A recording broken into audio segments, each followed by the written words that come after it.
और इस संबंध में सबसे पहले मैं आप लोगों को ये कहना चाहूँगी कि अपने देश को आज़ाद हुए व भारतीय संविधान को भी लागू हुए अब यहाँ वर्षों बीत चुके हैं और इस लंबी अवधि में केंद्र में आपके प्रदेश में भी यहाँ विभिन्न विरोधी पार्टियों की सरकारें रही हैं, लेकिन दुख की बात यह है कि इस दौरान यहाँ सभी विरोधी पार्टियों की रही सरकारों में आपके प्रदेश सहित पूरे देश में भी सर्व समाज में से विशेषकर दलितों, आदिवासियों, पिछड़े वर्गों, मुस्लिम व अन्य धार्मिक अल्पसंख्यकों के साथ साथ गरीबों, मजदूरों, किसानों, छोटे व्यापारियों एवं अन्य मेहनतकश लोगों का भी पूर्ण रूप से विकास व उत्थान आदि नहीं हो सका है। जिनकी सरकारों की नीतियों व कार्यशैली को अब इन्हें और ज़्यादा आजमाने की ज़रूरत नहीं है और इस मामले में खासकर मैं दलितों, आदिवासियों व अन्य पिछड़े वर्गों के लोगों को ये भी बताना जरूरी समझती हूँ कि इन्हें परम पूज्य बाबा साहब डॉक्टर भीमराव अम्बेडकर के कड़े संघर्ष एवं अथक प्रयासों से भारतीय संविधान के तहत मिले कानूनी अधिकारों में से खासकर सरकारी नौकरियों में जो आरक्षण की सुविधा मिली है तो उसे भी यहाँ शुरू से ही इन वर्गों के प्रति हीन व जातिवादी मानसिकता रखने वाली सभी विरोधी पार्टियों की रही सरकारें प्रभावहीन बनाने में तथा इसे अब धीरे धीरे खत्म करने की भी पूरी कोशिश में लगी हुई है। यही मुख्य वजह है कि देश में आज़ादी के बाद व शुरू में केंद्र व अधिकांश राज्यों में भी काफ़ी लंबे अरसे तक सत्ता में आसीन रही कांग्रेस पार्टी ने और अब पिछले कुछ वर्षों से केंद्र एवं काफ़ी राज्यों में भी बीजेपी व अन्य विरोधी पार्टियों की भी रही सरकारों ने इनका यह आरक्षण का कोटा अभी तक भी पूरा नहीं किया। पदोन्नति में आरक्षण को तो इन्होंने मान्य कोर्ट की आड़ में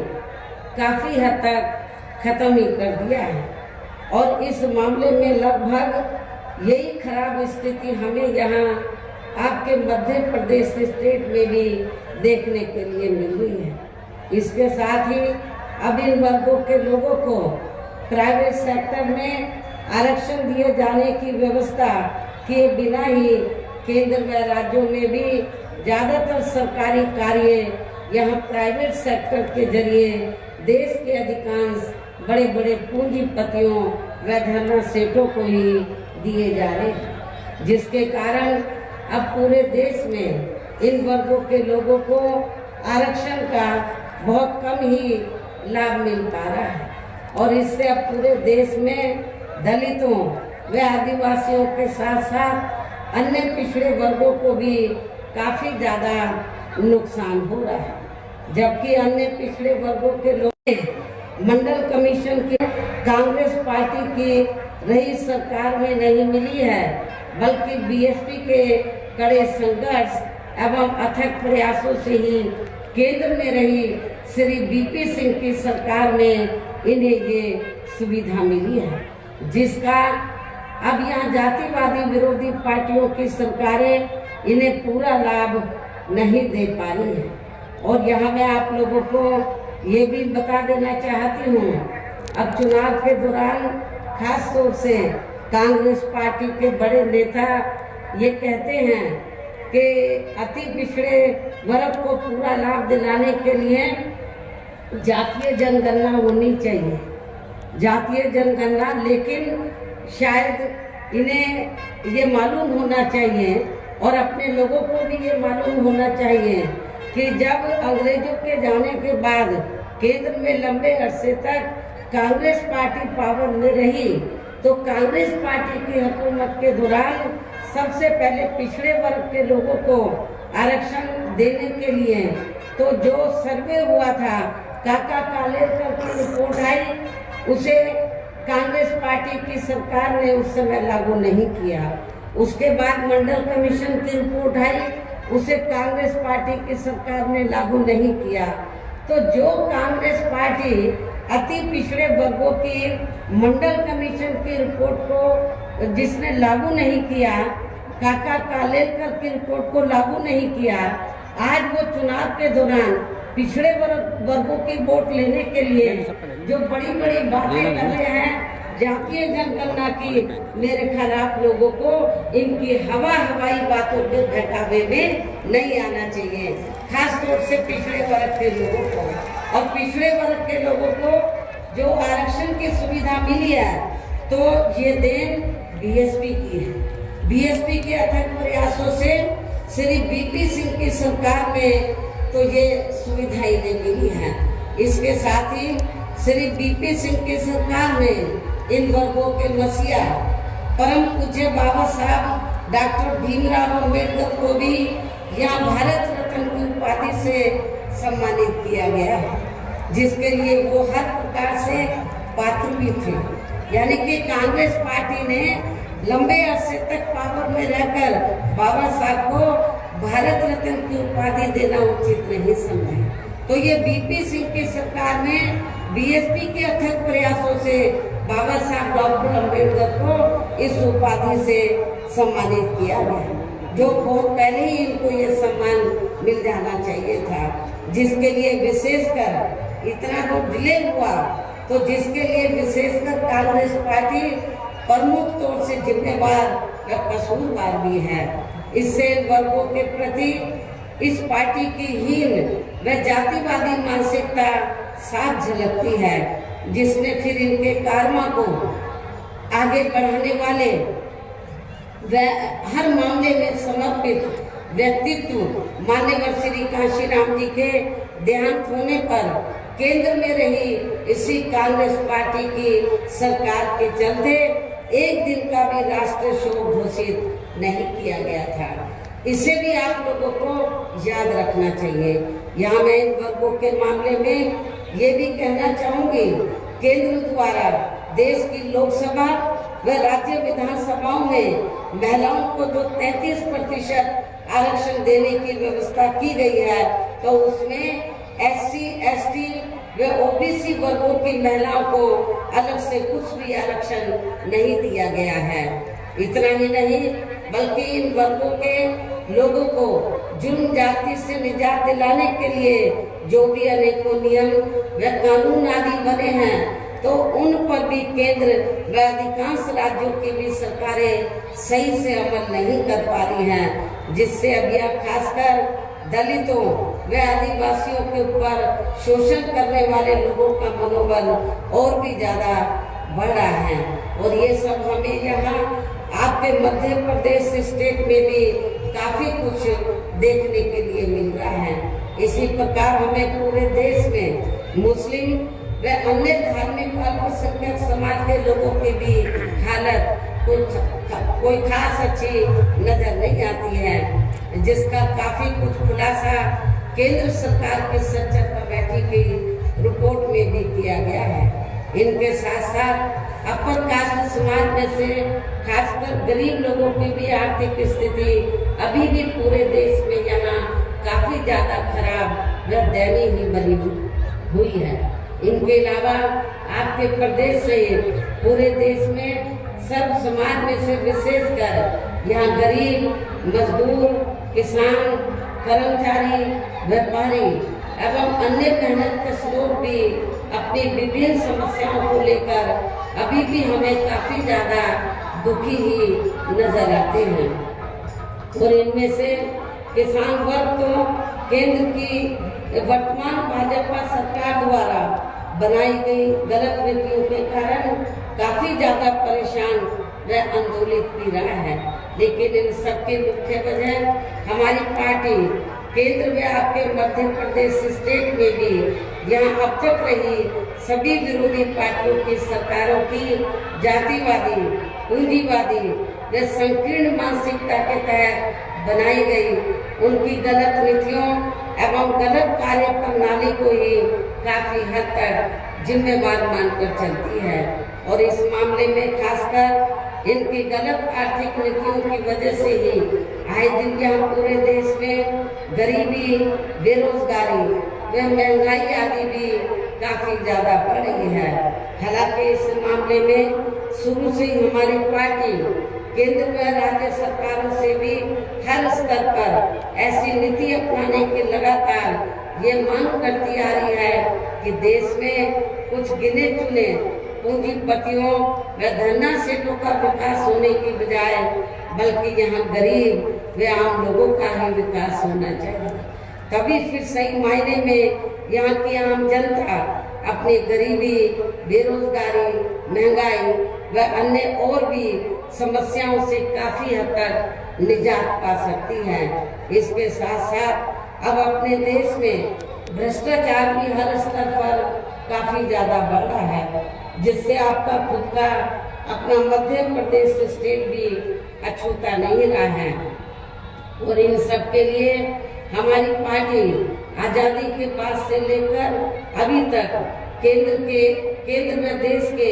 अधिकांश राज्यों में तथा आपके खुद के अपने मध्य प्रदेश स्टेट में भी ज्यादातर सत्ता यहाँ गलत पार्टियों में से खासकर कांग्रेस,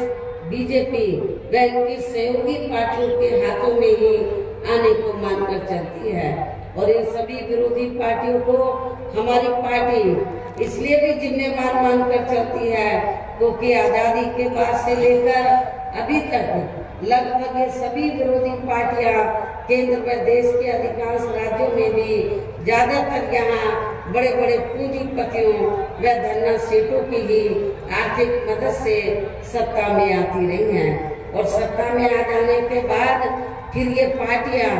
अधिकतर मामलों में अपनी आर्थिक एवं अन्य सभी नीतियां यहाँ आम जनता की समस्याओं को दूर करने के हिसाब से तैयार नहीं करती हैं, बल्कि देश के उन बड़े बड़े पूंजीपतियों व धन्ना सेठों को ही फायदा पहुंचाने के हिसाब से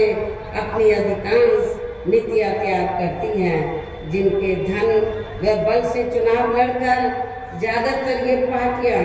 केंद्र में आपके राज्य सहित देश के अन्य राज्यों में भी अभी तक यह सत्ता में आती रही हैं, जिसके कारण अब पूरे देश में वे आपके खुद के अपने प्रदेश में भी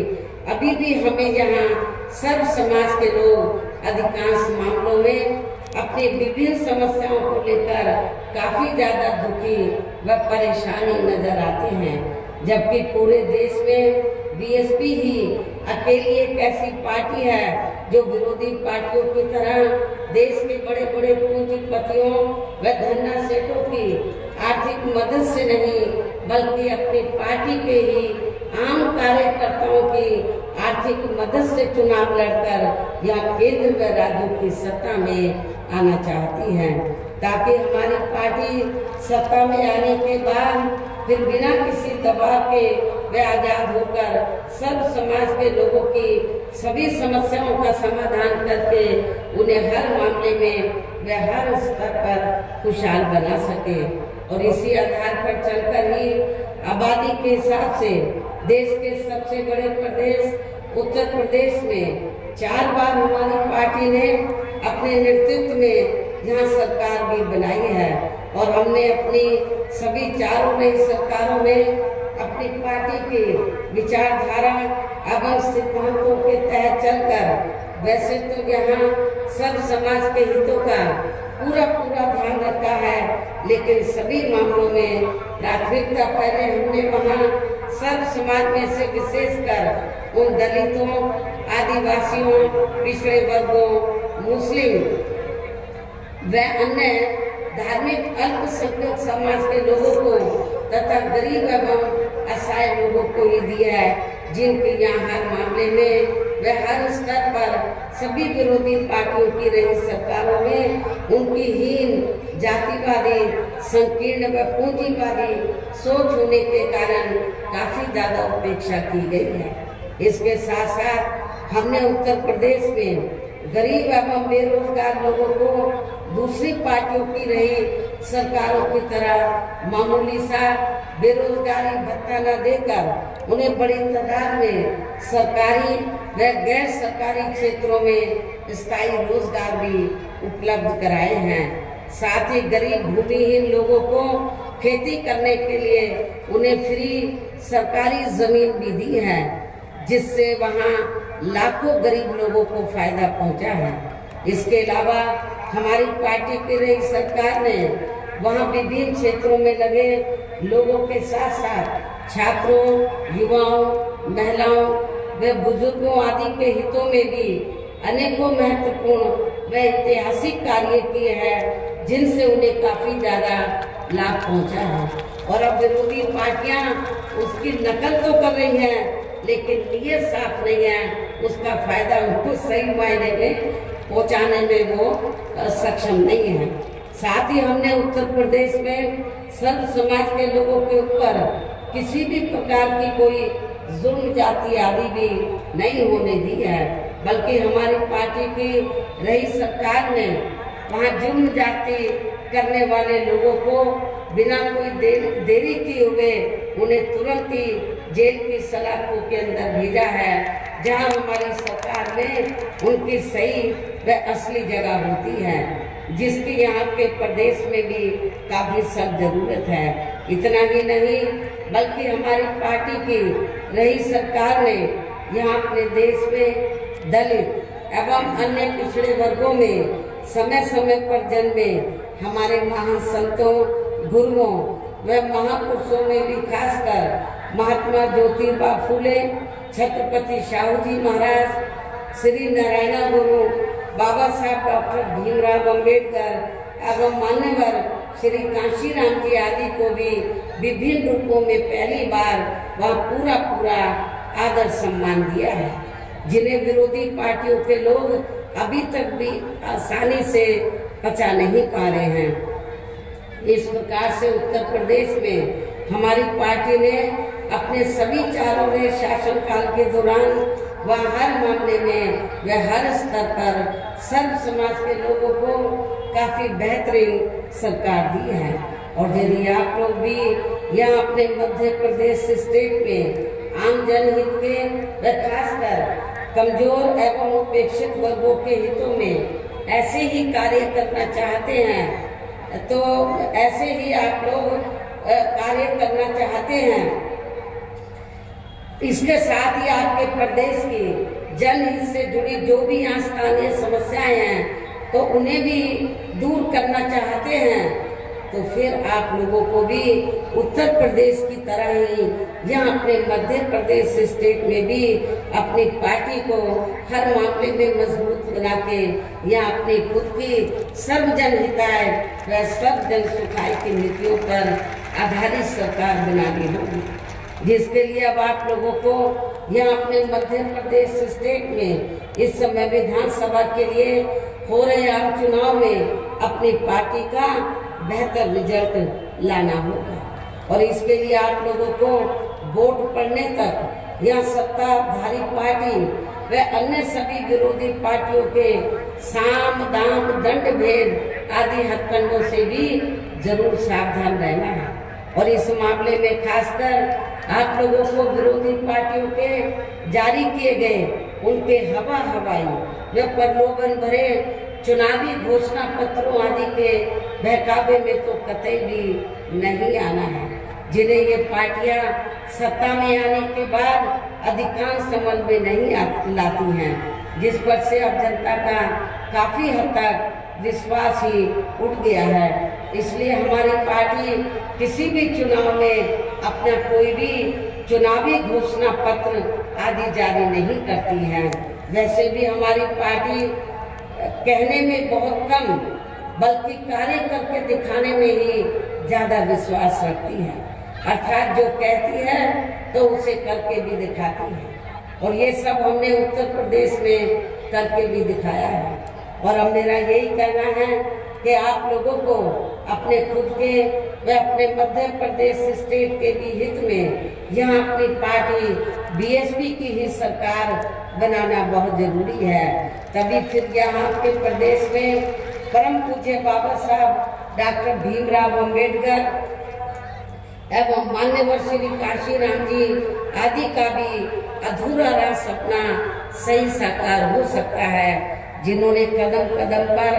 अनेकों कष्ट झेलकर अपनी पूरी जिंदगी या खासकर कमजोर एवं उपेक्षित वर्गों के लोगों को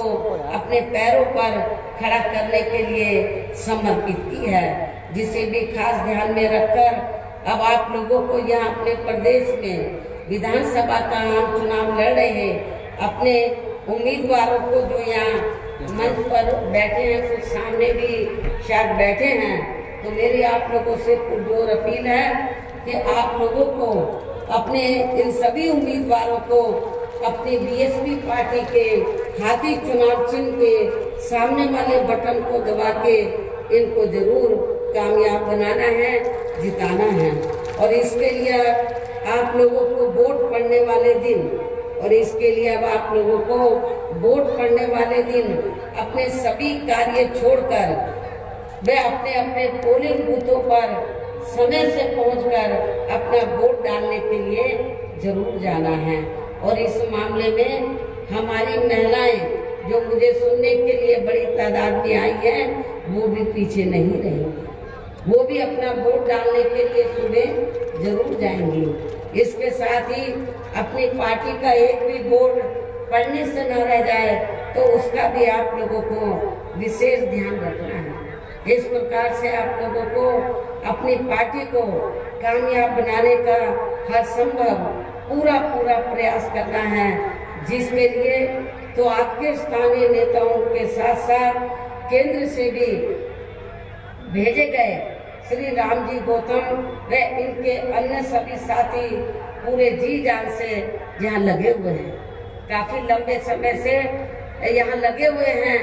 कि मध्य प्रदेश में जब असेंबली का चुनाव होगा या इसके बाद पार्लियामेंट का चुनाव होगा तो इन चुनावों में बीएसपी का अच्छा रिजल्ट आना चाहिए। पूरे जी जान से मेहनत से लगे हैं। और इतना ही नहीं तो मैंने अपने आने से पहले तो यहाँ श्री आकाश आनंद को भी मध्य प्रदेश में जगह जगह भेजा है, तो उसने भी मीटिंगें ली हैं। मुझे पूरी उम्मीद है कि आप लोग इनकी मेहनत को ध्यान में रखकर तो जो भी हमने उम्मीदवार चुनाव के मैदान में उतारे हैं उनको आप लोग जरूर कामयाब बनाएंगे। इस उम्मीद व खास अपील के साथ ही अब मैं अपनी बात यही समाप्त करती हूँ। जय भीम व जय भारत।